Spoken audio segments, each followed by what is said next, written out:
Good afternoon, everyone. Thanks very much for your patience. I do have quite a few things to pass along today at the top, so appreciate your patience. Secretary Austin currently remains hospitalized at Walter Reed National Military Medical Center and is in good condition. By now, you should have seen the statement released by Walter Reed National Military Medical Center officials regarding his medical care. And for the sake of ensuring that everyone here today and everyone watching has the same information, I will read that full statement.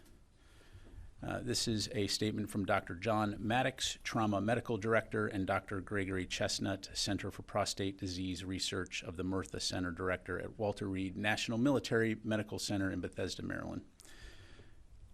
Beginning the statement. As part of Secretary Austin's routinely recommended health screening, he has undergone regular prostate-specific antigen PSA surveillance. Changes in his laboratory evaluation in early December 2023 identified prostate cancer, which required treatment. On December 22, 2023, after consultation with his medical team, he was admitted to Walter Reed National Military Medical Center and underwent a minimally invasive surgical procedure called a prostatectomy to treat and cure prostate cancer. He was under general anesthesia during this procedure.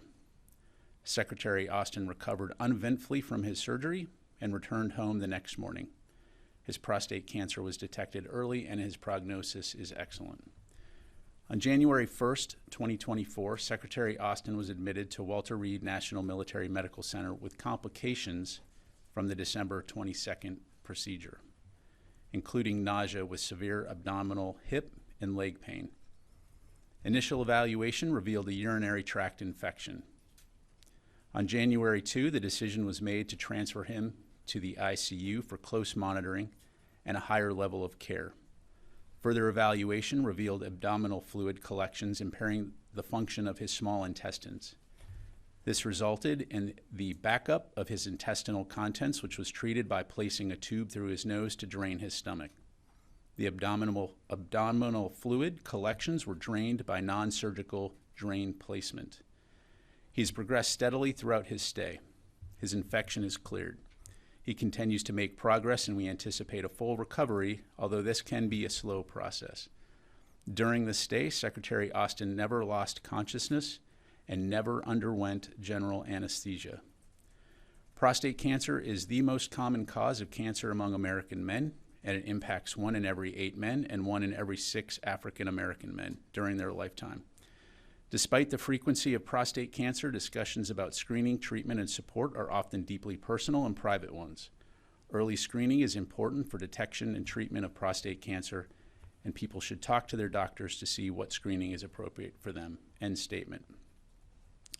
Secretary Austin continues to recover well and remains in good spirits. He's in contact with his senior staff and has full access to required secure communications capabilities and continues to monitor DoD's day-to-day operations worldwide. At this time, I do not have any information to provide in terms of when he might be released from the hospital, but we'll be sure to keep you updated. And until then, we will continue to release daily status updates on his condition. We in the Department of Defense, of course, wish him a speedy recovery. The department recognizes the understandable concerns expressed by the public, Congress, and the news media in terms of notification timelines and DoD transparency. And I want to underscore again that Secretary Austin has taken responsibility for the issues with transparency, and the department is taking immediate steps to improve our notification procedures. Yesterday, the Secretary's Chief of Staff directed the DoD's Director of Administration and Management to conduct a 30-day review of the department's notification process for assumption of functions and duties of the Secretary of Defense.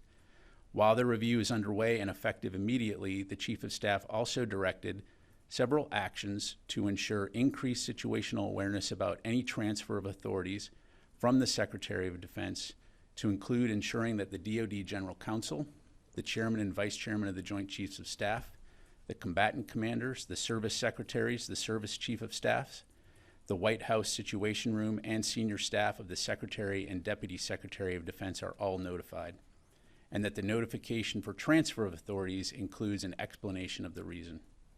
We'll keep you updated regarding the results of the review and any additional significant changes to process and procedures as appropriate. And as I highlighted to many of you yesterday, nothing is more important to the Secretary of Defense and the Department of Defense than the trust and confidence of the American people and the public we serve, and will continue to work hard every day to earn and deserve that trust. Separately, Deputy Secretary Kathleen Hicks is traveling today en route to U.S. Space Command headquarters at Peterson Space Force Base in Colorado. Tomorrow she'll preside over the U.S. Space Command change of command at 12 p.m. Eastern Time between General James Dickinson and Lieutenant General Stephen Whiting. The event will be live streamed on Divids and on defense.gov.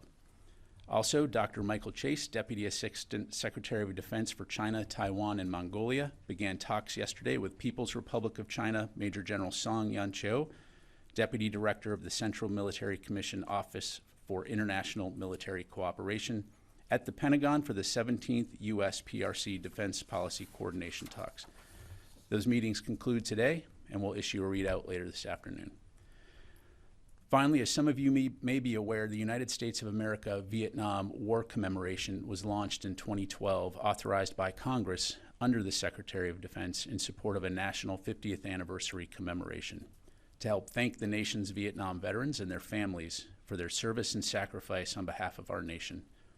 Notably, thousands of organizations known as commemorative partners have joined the U.S. Vietnam War Commemoration to honor America's 7 million Vietnam veterans, both at home and abroad, and the 10 million families of all those who served.